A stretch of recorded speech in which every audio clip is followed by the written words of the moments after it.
Hey everybody, welcome to Making It. It's episode 122, and I'm Bob Clagett, here with Dave Picciuto. I lost my keys. Lost your keys? And your beard. Yeah, my beard, yeah. I lost, well, I shaved off the beard hoping to turn my luck around. So I lost my keys. And it's really... Thought they were in your beard? Yeah, I thought they were in the beard. It's really screwing things up. Like, it was the only key I had to my dad's house. I lost the key to my P.O. box, and so Eric has the other one, so I got to get with him to get that. And then I don't have one of those bloop bloops anymore. Oh, for the car? Because I lost a set of keys 3 years ago, and so I just lost my last bloop bloop, and I keep forgetting to lock my car, and it got broken into. And so I'm like, I'm like, you know what? Dude. Let's just shave off the beard and start over. That's good. So here I am. Man, that's a bummer. Yeah. You can't So get no a bloop idea where the bloop keys went. from the dealer? You can. They're expensive. Yeah, I mean, I have a bloop bloop, but it hasn't been programmed. I got one off of Amazon or something like years ago, and I got to figure out how to get it programmed. But you know, going to the dealership, or you know, that's a whole day of blah. You know, Actually, you shouldn't have to go to the dealership because my old car, we lost one of them, and I bought a pack of them, like a pack of 4 or something on Amazon. And it was one of those things where, like, you take it into the car and you turn the key halfway and then back off and then on twice and then back off and then you step on the gas pedal and the car starts going ding, ding, ding. It's weird. And then you press the button and hold it and then the light starts blinking and it's programmed. It's like up, down, down, left, right.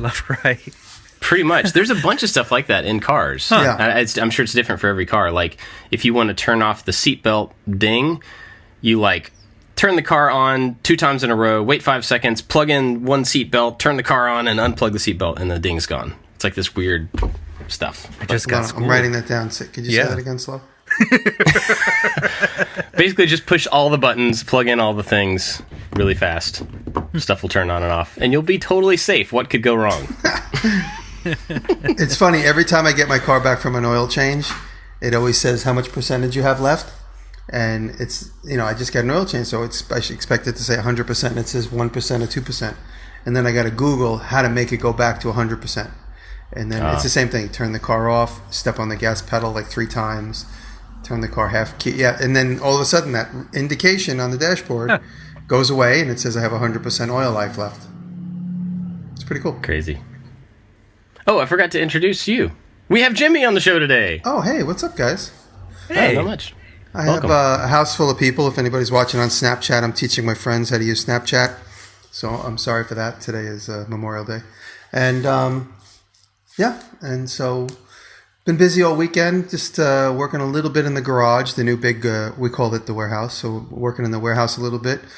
Working on my Tormach machine, engraving new ice picks. And working on my new power hammer, if you guys saw my vlog. I did. Began to do the restoration on some of the parts.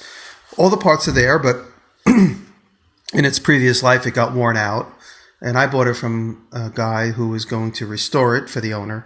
And the owner moved, and he said to his friends who were housing it, just sell it to whoever wants it. And so I bought it. And the guy who has it, I picked it up from him, and he gave me some quick instructions. He kind of gauged my skill set, and he gave me some quick instructions on what I should do to get it going. And I jumped in last couple days, and I've been working on it. And it's cool. It's a big giant hunk of steel, and I know it'll just kind of sit around and rust if I don't make it come back to life. So I wanted to get right into it. Yeah. So I'm working on that and organizing, and then now after a long few days up here, after our podcast, I got to get my stuff together and go back to New York. So. It's like the end of summer camp. It's been like 4 days. Got to go home and say goodbye to everybody. Gotcha. That vlog was, it was really cool because that I think that was the first time I'd seen like your entire warehouse, like a big wide view of the whole thing. Oh yeah, maybe I'd just missed it. Maybe, but it was cool, man. It's nice to see it that way. Yeah, it's huge. It's huge. It's 100 feet by 50, with like a 25-foot ceiling. Yeah. It's pretty incredible. And there's just like my other basement space where I had a couple of offshoots, that too has a couple of offshoots, which are not really they're not in my lease, but the landlord doesn't probably care at all if I begin to use them. So I have that, and now I have my garage. So like everything's like kind of loosening up a little bit, where I kind of had all this stuff kind of tightly packed together. now that I have room, kind of alleviates the congestion that I had in my little garage here. So I'm able to make that just the machine shop, and that's going to basically be everything. And yeah, it's cool. And I could drive a truck in there, and the trailer is in there with the power hammer on it, so I figure out how to move it. So it's cool. It gives life a little bit of more breathing room. And I'm paying half the rent in this big giant space as I was paying in New York City. Actually, crazy. Half the rent. It's crazy. Wow. Yeah, you're going to end up saving a lot of money because you're going to eventually not have to pay for the apartment in the city and the shop in the city. And also New York City sales tax. I mean, New York City, income tax. Oh, yeah. So that's going to save me a lot of money as well. So once my residency's up here and I'm here more of the time than I'm down there, definitely be able to qualify for that. And yeah, it's going to be interesting. I got to move my address, my driver's license address up here and everything. It's fun. I've been thinking about that.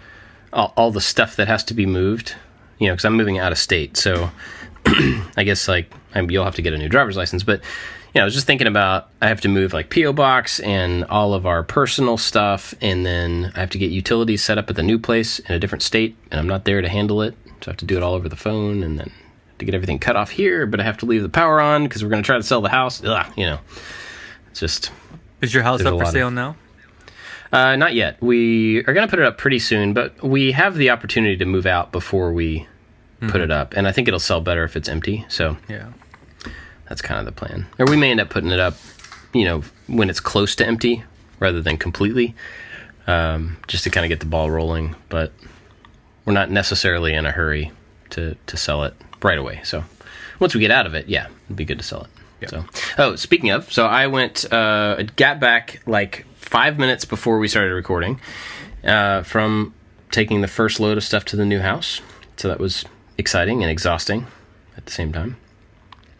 But it's pretty cool to take a truck up there and actually get rid of some stuff, out of this house. And it was all non-essential stuff. So it was furniture that, we're not really going to miss on a daily basis, and just a bunch of things like that. Just a couple of things from the shop and the office, not a whole lot. Some music equipment that I'm not going to play anytime soon. So, but it was nice to get up there and actually start looking at it. So we're going to do a bunch of a renovation to the house.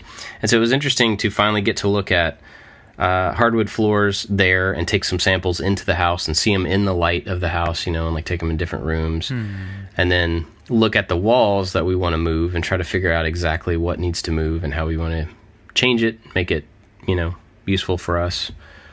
So it's going to be a lot of stuff happening at one time, which is exciting, but also just kind of nerve-wracking. Yeah. But it's expensive doing all that stuff at one time. I'm doing it now. Every time it's oh, I need this. Okay, $200 on Amazon. Oh, I need that. $400 at Home Depot. Oh, I need this. $1,000 from Albany Steel. And all of a sudden, you're spending more than you're earning. You got to slow down. Yeah.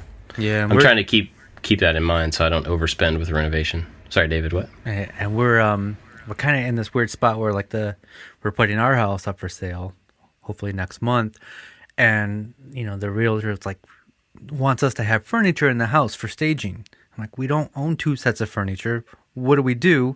We're not really in a position to buy a whole bunch of new furniture right now, and so we are definitely spending lots of money, and I'm also trying to clean out my dad's house and get that thing sold. It's the summer of hecticness. Is that a word? Yeah. Hecticness? It is now. All right. Maybe you could move the furniture out of his place into your place for staging and then sell it.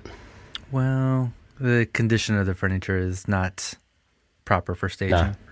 Not stage worthy. Not stage worthy. There's companies. I mean, of course, this is money, so I'm saying this. There are companies that will come in and temporarily bring furniture in, stage your house until it sells, and then they take their furniture back.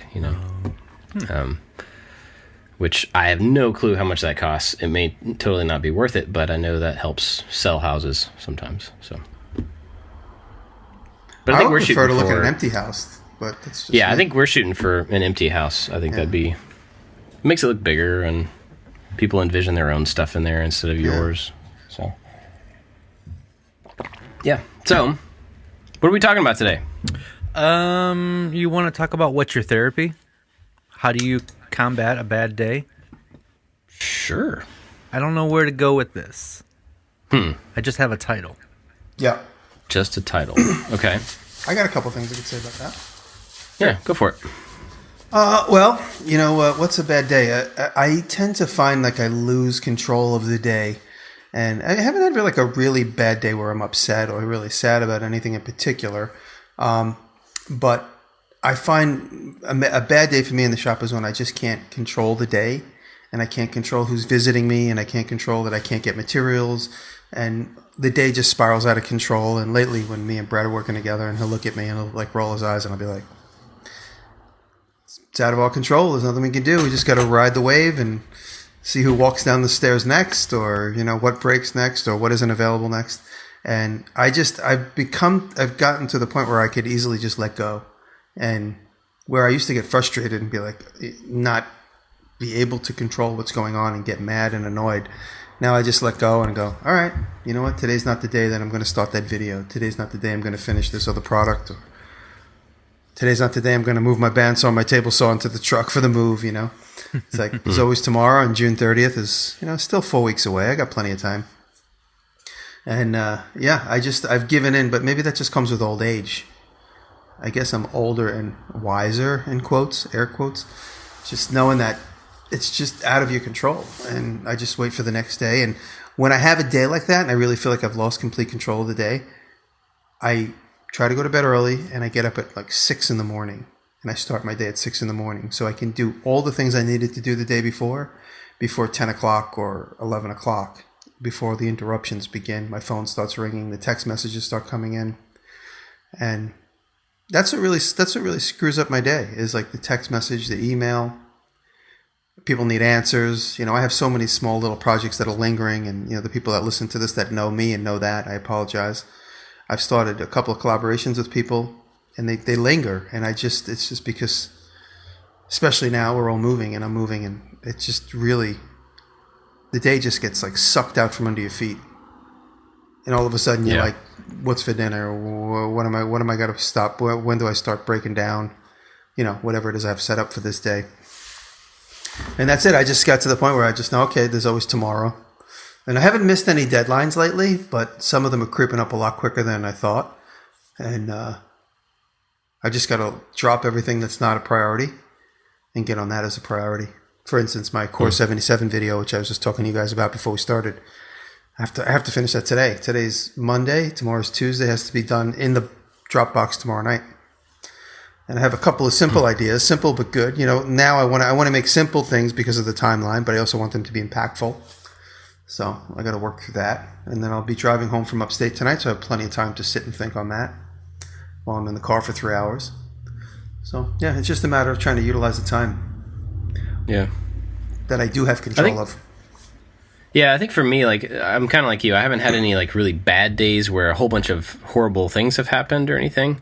But what seems to be the bad day that I have more often than not is just being overwhelmed. Yeah. So when I start thinking, especially with all the moving stuff, but just thinking about, work, I'll think that I have to shoot this video, but then I also have to design the thing for tomorrow, and then I have to meetings, and I have a podcast, and I start looking at it like that, and I just get very, I don't know what, Yeah. So when I get overwhelmed in that way, the way that I've found to get out of it, and it's hard to even pick the thing to use for this, but if I can try to brush everything aside and pick one of those many things, because they're usually all about the same weight. They all matter about the same amount. And if I can just pick one and just think about that one for about 5 minutes, then I can get focused, and all the other stuff starts to, kind of fall away, and I end up putting it in the order that it actually needs to happen. But it takes, when I try to look at all of it, that's when I get overwhelmed. And it takes just forcing myself to focus on one thing. And sometimes that means like of all that list of stuff that I just said, sometimes it's like, okay, I got to open SketchUp and just start designing the cabinet. That just, make the first piece. And then once I do that, then I'm thinking about that piece, and then I'm thinking about the next piece, and then I'm focused on that project and not, but it just takes me being proactive enough to grab one little thing to focus on, and then stuff starts to kind of work itself out. But I have something to add to that. It's exactly, lately I get to the end of the week and I got to finish my vlog. And there's like 10 people here and they all want to hang out and the family and friends. And I just have to steal away. Yesterday morning to get my blog done, I went out into the garage at 8 in the morning. I filmed that stuff of me talking. And then I came in and I was like, you know what? I'll work until they finish breakfast and then I'll join the crew. And whether the vlog is done or whether that's done first, it depends. I'll just figure out what happens when it happens. But I just kept saying, okay, let me do one more segment. Let me get one more segment knocked out. Let me do one more segment.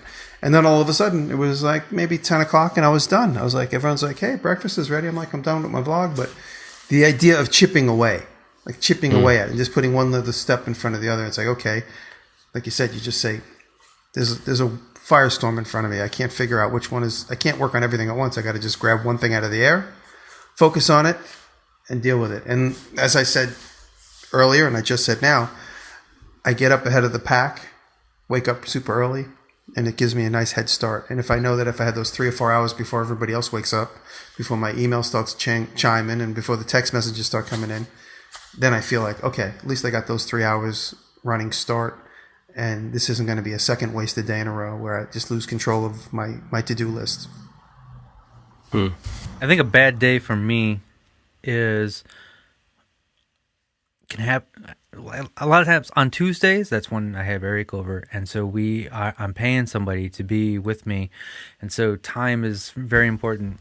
And when something goes wrong, I cut a board too short, and then I don't have an extra board to finish the project, or I don't have the screws, or the glue up didn't work as planned. Those get really frustrating to me, because then I know, like, we are not finishing the project today.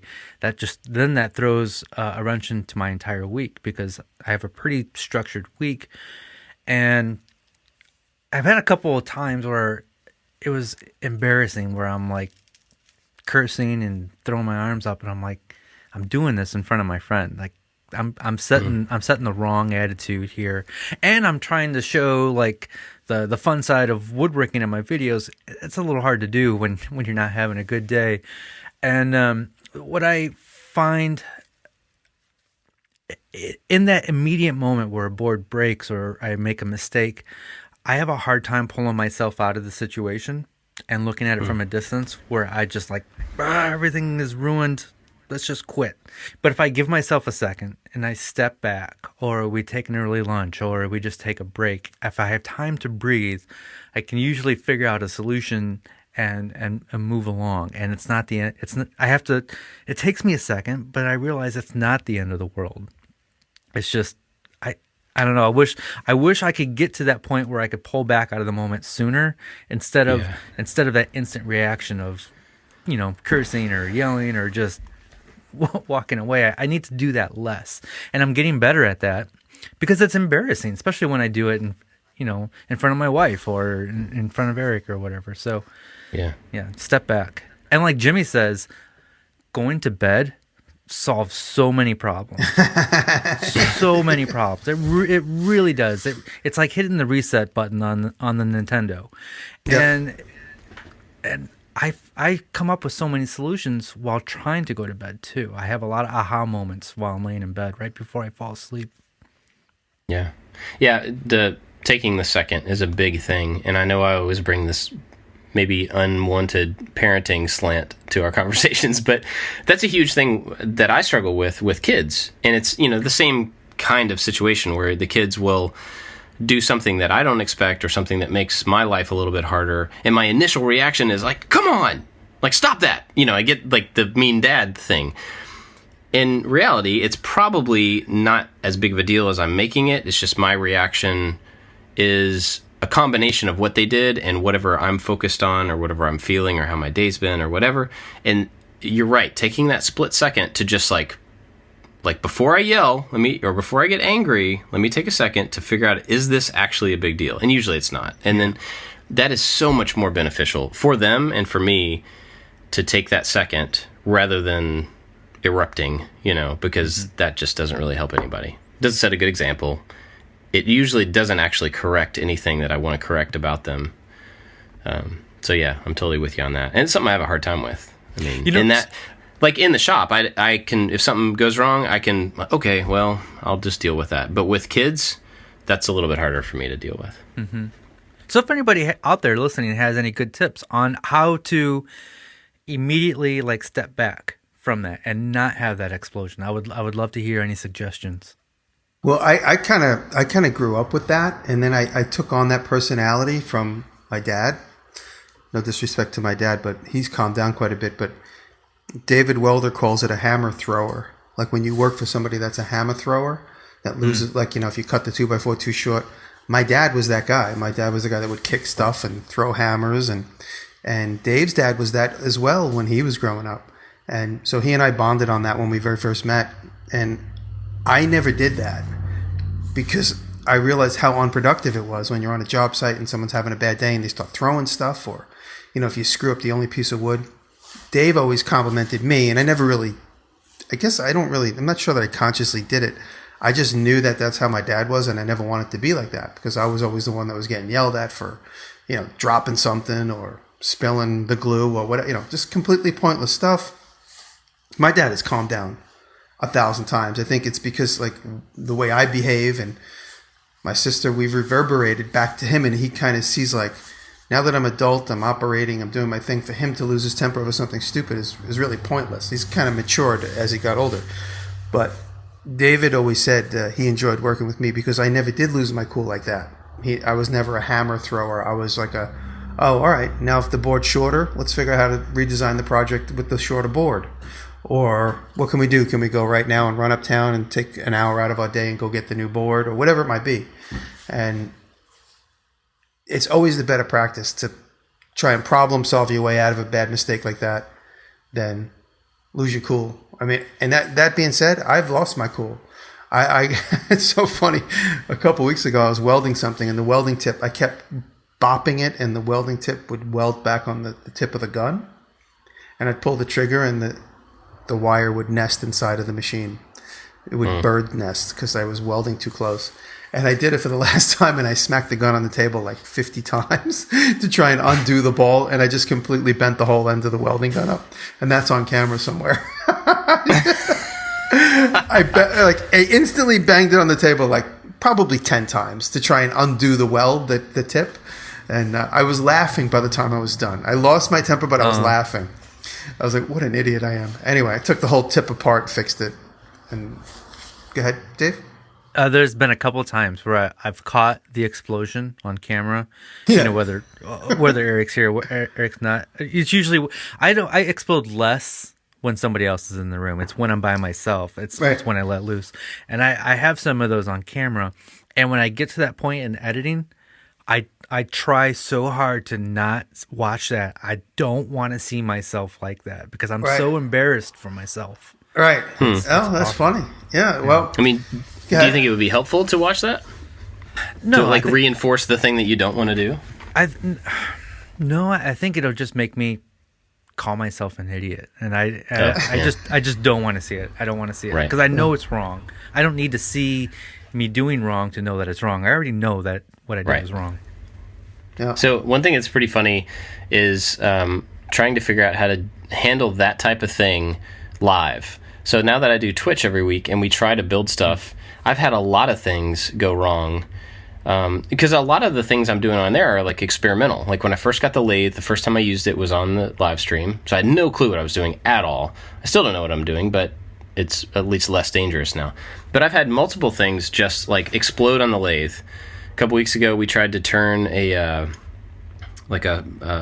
wooden Sharpie, like take the insert out of a Sharpie and like make a little, and that was really tiny and something I had no experience with that size and that delicacy.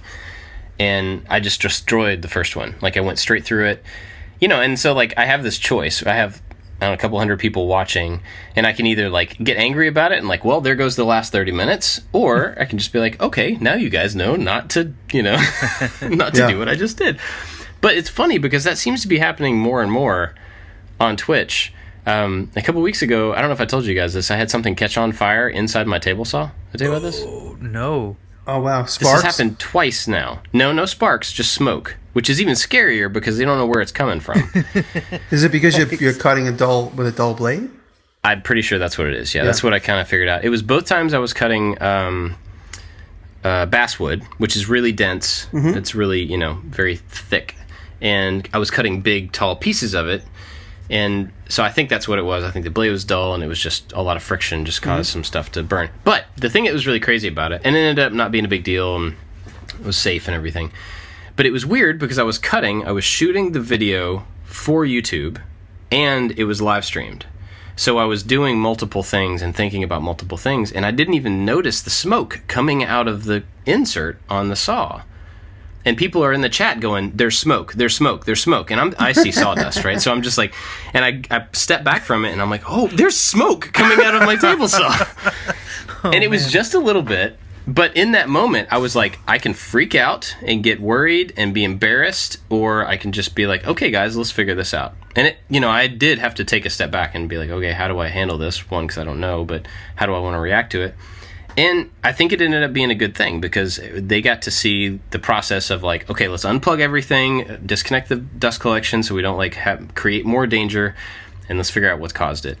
But anyway, all that to say, David, if you want practice in that, live stream some of your builds because that will stop you from reacting. Probably. It's probably a great tip. Usually, though, when something like that happens, I know your frustration, Dave, because like I said, I grew up with it. It's usually because like the nail gun got jammed once, it got jammed 3 times, and now it's the 4th time, and you throw it across the room as hard as you can. And and talking about being in the presence. Like Dave and I did so many installations in the city in the last 8 or 9 years in people's houses. And when stuff goes horribly wrong, you have to just like you're flying an airplane. If there's there, or the maid's there, or the interior decorator's there, we just look at each other. We have a communication that's completely silent. It's like, okay, we don't want anybody to know that we don't know how to fly this plane. We're just going to fly this plane and land it gently, and we're going to figure everything out. So that was also good practice, and not losing your cool in front of the client or the interior designer. Yeah, I bet. And I guess it's that way for like anybody who does their work in front of anybody. That's musicians or artists or speakers or whatever. I guess anybody who's in front of people while they're working, that would be tough because stuff always goes wrong, But I grew up with in an explosive environment, and it's important to remember that when your mood affects the other people in the room, and so if you're in a good mood, there's chances are like that's going to rub off on the other people, and it's just going to create a better mood for everybody. But when you're explosive and you're yelling and cursing and you're having a bad day, that affects everybody else in the room, and it brings everybody else down. I mean, I think like that even kind of applies to to bring it back to YouTube. That applies to YouTube comments. I was talking to somebody about this over the weekend. That's why it came to my mind. But some people like don't care about the comments. They enjoy the back and forth of somebody like being mean, and then they go back at them, and they go back at them, and it's fun or whatever. In my mind, for my channels, if they're a negative, mean, grumpy, snotty comments, whatever, I just get rid of them because that sets just what you were saying. It sets the tone for the conversation there, and I want the tone to be positive and uplifting and honest and all that stuff. So yeah, if you're having trouble on your channel with that type of stuff, it may be because you're leaving it there. Yeah. So just do what Jimmy says. Delete. There's a feature on YouTube that I'm not sure viewers know about, but there's a feature of hide comments. And so when you do that, that person can still comment on future videos, but nobody can see their comments. So they think so if you're commenting on videos and nobody ever replies to your comments, you've been hidden. You may have said you've been hidden. Yeah. Yeah. Delete. No, and then the funny thing is when they come back up on Taylor's comment section, or they come up on Rockler's section, or they come up on Make section, and they follow me from channel to channel, and they're like, "Oh, you're ignoring me? You're ignoring me? Are you kidding?" Delete. I just make a phone call. Delete. They see this. Please, somebody edit together all the Jimmy Direstas. Delete. You see this guy, Nathan? Delete. Delete. Block. That's it. Yeah, I tend to block people. Not that we want to talk about YouTube stuff. I tend to block people so that they know that they did something that I'm not cool with. So that rather than just hiding them, I just like for people to understand. And I try not to talk back, but actually a couple days ago, somebody left me a kind of rude, it sounded rude comment, and my response was just like, man, that's a bummer that you have that attitude, but I don't have to justify myself to you. And then he came back, or he, she, whoever came back with, oh, I'm sorry, I didn't mean for that to sound rude. What I meant was blah, blah, blah. So that was kind of cool that, it was maybe just a contextual thing that didn't happen, but usually I just ignore them, delete them. Anyway, didn't want to talk about YouTube. So I have a kind of similar question here to having a bad day and dealing with it. Somebody asked us a couple days ago through email, how do we fight designer block or writer's block or work block? Whatever it is that you need to do and you get stuck on the creative part of it, not the time part of it or anything. I think the creative part is the interesting thing. What do you guys do to break out of that and get past it? What I like to do is go to Google image search and just get, I said it in an Izzy Swan conversation once live on Facebook a few weeks ago. He said, you just got to get hit in the face with a bunch of visuals, and they made it into a meme. Somebody made it into a meme. But you just got to get hit in the face with a bunch of visuals. You just got to go and look on Instagram or look on, whatever that subject is, Google that hashtag, whatever it is. If it's going to be you're making a guitar body and you're looking for some interesting shapes, or if you're, if you have a subject, if you have no subject at all, then you have like tremendous writer's block, and you really got to like zero in on what category you want to at least work in. And then once you start dealing with a category, that's when you start looking at Google image search. You soak in as much as you can on that topic, and then you let your mind go to work. That's it. There's a couple things. I use Pinterest more than Google image search, and so I save boards, my private boards and public boards, and I just collect ideas. And if I'm trying to, in the future, later this summer, I'm going to build a shuffleboard, and so I'm just starting to gather all these shuffleboard images, and I'm not going to copy a single shuffleboard, but I'm going to take elements and I'm going to make it my own. I like the way the legs are set up on here, or like this angle, and I can do that. Another great way, and this works almost every single time, is have a brainstorming session with somebody else. Yeah, definitely. That's great. Call a friend. Yeah. My wife is great about that. If I ever get stuck on a design, or like I need to make something small this week or something, she is just an endless fountain of ideas. And not all of them are, I don't mean this in a mean way, they're not all good ideas in that they don't all apply to what I would need to do, or, they're not all relevant ideas. But you're right, just having another source of input, somebody else's, creative, the stuff that they've seen or the stuff that they see as a need, having that pushed in there is awesome. So my response is going to be very similar to the Google image search, except, well, I got two things.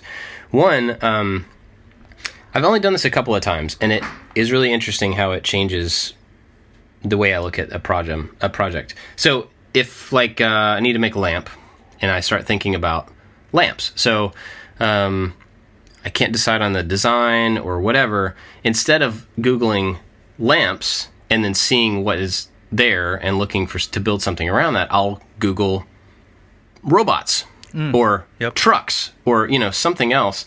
Not necessarily to make a truck lamp, but to get a different set of shapes and to get a different set of influences that maybe aren't really related. But, if you only look at lamps because you want to make a lamp, then you're only going to see things that have already been made in that same space. But if you look at trucks, then, there's a good chance you're going to see a truck that's never been made into a lamp. So, right. Something to that effect. But, mixing your inputs. Yeah, I think of the Kyle Toth designs that I see. He wants to come up with an original table. He looks to the print of a leopard and then tries to figure out how to put that into a table. Yeah. And then all of a sudden, that's a very unique, that's his style, right? So look for influences outside of that, whatever you're making. Yeah. So my other thing was that I always have at least 2 or 3, but sometimes 5 or 6 things going at one time, not necessarily being built at one time, but I'm thinking of, right now, I've got the next 5 weeks of videos in some stage of thought. And some of them are like, I need to design this thing. I need to do some research on this thing. I know exactly what I'm doing on this one. I just got to actually do it, that type of thing. And so if I get blocked on one of those, I have another pool of immediate projects that I can say, okay, well, I don't know how to make that lamp, so I'm going to go figure out how to make this cake stand, because it's an entirely different thing. It's something I also have to do. And by just distracting myself long enough to be productive, on the left, then on the right, there could be room for an idea to pop up, later on. So I think it's, rather than being, it's different for everybody. I guess some people work better with a single focus, but rather than only focusing on the one thing that you have to get done and you're stuck on and just beating your head against the wall for that one thing, sometimes it's good to go be creative in a different place to give your brain some room to create, in that one that you need to get done. So I think you brought up a good point there at the end, like that might not work for everybody, and everybody is completely different. So when you do find that one thing, remember that for the next time, because there's no answer on how to get out of writer's block, because it works different for everybody. Yep. I think you said said having several projects at the same time is good, because if you have a place to turn to, you could park your mind on something else and not be just waiting in a corner for something to happen. And yeah, that's the worst, when you don't have anywhere else to look because you only have one thing to think about. I'm not a multiple projects person. I like to I get a weird feeling when I'm working on two things at once. I like to finish one and then move on to the next one. Just how my brain works. It's just I find it more satisfying for me to like completely focus on one thing. Just showing everybody out there that not everybody thinks like I do or works like you do. Yeah, for sure.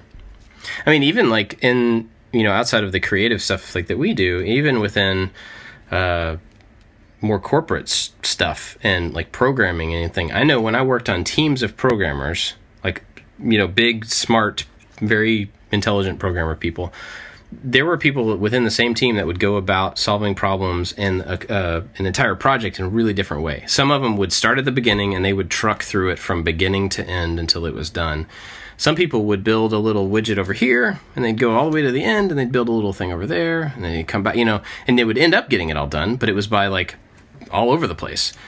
And so this isn't necessarily just a creative thing, but everybody has a different process for like just getting through the amount of work that they have. Sometimes if you're blocked, you just got to go somewhere else and work on something. Sometimes you just got to truck through. So sometimes you just got to go fishing. That's it. That's true. Mm-hmm. My wife was asking me what I wanted to do on my birthday today, because it's not a big deal to me. Birthdays are not a thing. I don't really care about getting older. But she's like trying to make a big deal out of it, and she's like, so do you want to like work on the new house, or do you want to like go canoeing, or what do you go outside? And I'm just thinking, I'm probably going to want to work on the house. I just want to get through it. And she's like, well, it might be good for you to just go play and have fun. But, to me, it's like being productive and like making progress on this big project thing we have that sounds way more interesting than like canoeing or fishing, or whatever. Remember we said when you love your job, you don't have to take vacations. That's right. Yeah. Bob? Yep. I think you have a very interesting birthday. Do you want to tell everybody what day is your birthday? Not particularly. You could tell everybody you share it with Thomas Jefferson. Did you know that? Oh, I guess I did know that. Yeah, my birthday's on July 4th. So when I was growing up, fireworks every single birthday. That's great. They were all for me. My parents lied to me, and they were like, yeah, look, we got fireworks for your birthday again. Look at this. They're over the whole city. Look at that. They're on TV. Yeah. So, cool. You guys got anything else on these thoughts, ideas, topics? No, just if I had to say anything, I would just try and remain calm and always have faith. Carry on. Yeah, remain calm and always have faith that the idea will come to you. As long as you're working on it mentally, it will happen. And you could always make it again. If you make something and you look at it after you think it's done, make it again. I tell it to students all the time. They're like, are you crazy? I'm not making that again. I'm like, people do things like this for a living. They make them every day. The more you make any particular subject, whether it's a lamp, a book, or a guitar, you're going to get better at it. That's it. Yeah. This is just the first time around or the third time around. There'll be many more. You're going to get better each time. And with me, with the Overwhelm thing, I know it doesn't seem like that's an issue for you guys as much as it is for me. But one thing that I always try to come back to is that, I try not to worry about tomorrow. Tomorrow's got enough to worry about itself. I don't need to worry about, like, how do I do all the things so that everything is ready for tomorrow? What I really need to think about is how do I do the thing that's right in front of me? How do I do it well? And then move on to the next thing. So if you, deal with overwhelm like I do, then just put your head down, focus on what's right in front of you. Maybe that'll help. Cool. Yeah. Well, you guys been watching anything? I know we're kind of running short, but... Well, I recently discovered it's a comedy channel, and it's Liza Coach. It's a huge channel. She's got like 9 million subscribers. Oh. But it's hilarious. She is the funniest person on YouTube. It's so good. Whoa. And they're just like, she takes her camera with her to IKEA or Target, or she does little skits at home, and then she's just very clever at coming up with little puns. Like she's pulling things off the shelf and making a joke about it. It's like each video has like 5 laugh out loud moments. It's real good. Just, if you need a break and you need a good laugh, check out Liza Coach. Mm-hmm. Sure. Whatever. Yeah, we'll put it in the notes so you don't have to know how to spell it. Yeah. I just discovered a little segment that seems like it's going to keep popping up more and more often. It came into my feed, and it's funny. Vanity Fair has a YouTube channel, and Nick Offerman is now contributing to the Vanity Fair YouTube channel. I only found out about this afternoon when I was kind of just searching my feed. And I just recently clicked on a couple of Nick's things, and I guess they said, "Oh, you like Nick? Check these new things out." And it's called Common Sense 1 and 2, and it's Nick kind of taking his common sense approach to political problems. It's a very dynamic conversation because Nick's extremely liberal, and right away the other side comments. But Nick's a friend of mine, so I like whenever he does anything fun and cool. And then again, another Nick at Vanity Fair is my former student, Nick Bilton. I talk about Nick from time to time. Nick was my student in the 90s, and he's a very successful reporter, and he's writing books now and stuff. He has a podcast that is published by Vanity Fair called Inside the Beehive with Nick Bilton. And I think he's got a few episodes out, maybe 3 episodes at this point. And I just listened to the one with Conan O'Brien. And so check out Nick Bilton and Nick Offerman over at Vanity Fair. Nice. I feel bad, but I don't have a recommendation. I have nothing. I have not watched. Yeah. Can you recommend a rental moving truck company, perhaps? I could, actually, because the one I got was way cheaper than the rest of them. Yeah, I literally have not watched any YouTube, read any books, listened to anything. Did I talk about the Elon Musk article? No, the biography already? Oh, you mentioned it. Yeah, there was just a recent article about how he could learn so many things at once. That was out. Yeah. I just read that. But well, I don't know if I think I did say about the documentary. I mean, his biography. But I'm listening to it on Audible. It's really Where's good. the best place to get cheap gas between here and Louisville? Best cheap gas. Just joking. I don't know. I'm just saying, I know what you've been up to all week. Yeah. Yeah, I'm sorry. I don't really have anything new. I mean, there's a video that I'm dying to watch and I haven't watched yet. Laura Kampf, her new video from inside Adam Savage's shop. Oh, yeah. She got I saw that pop up. shoot a video in there. I'll put that link. I'm sure it's good. It's her, and it's in his shop. Couldn't be bad. So I'll put that there because I want people to see it. Yeah, sorry. I just haven't been watching anything new, so I'm kind of behind. Yeah. Well, you've been busy. But I have been busy. Yeah, a little bit. Before we go, I want to thank our Patreon supporters, though, especially Make, Build, Modify and Wise Old Dow. But everybody over there, and we've had some new supporters on Patreon recently, and that's really awesome. It's very cool to see that come through. And also, like we said last week, we've had some more emails of people saying really nice things. So that's very cool. There's a guy named Andy who sent us a message talking about, he just had a daughter, like 3 days ago. And he mentioned how, they talk about milestones his focus was on like getting 1,000 subscribers on YouTube, and now it's just turned around to keeping his newborn daughter alive. So it's funny how the milestones change. I thought that was really cool that he shared that, though. Yep. Cool. Well, you guys got anything else? That's it. I think we're good.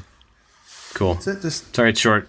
say happy Memorial Day to everybody, and thank our men and women who sacrificed to keep us free. Yeah. That's it.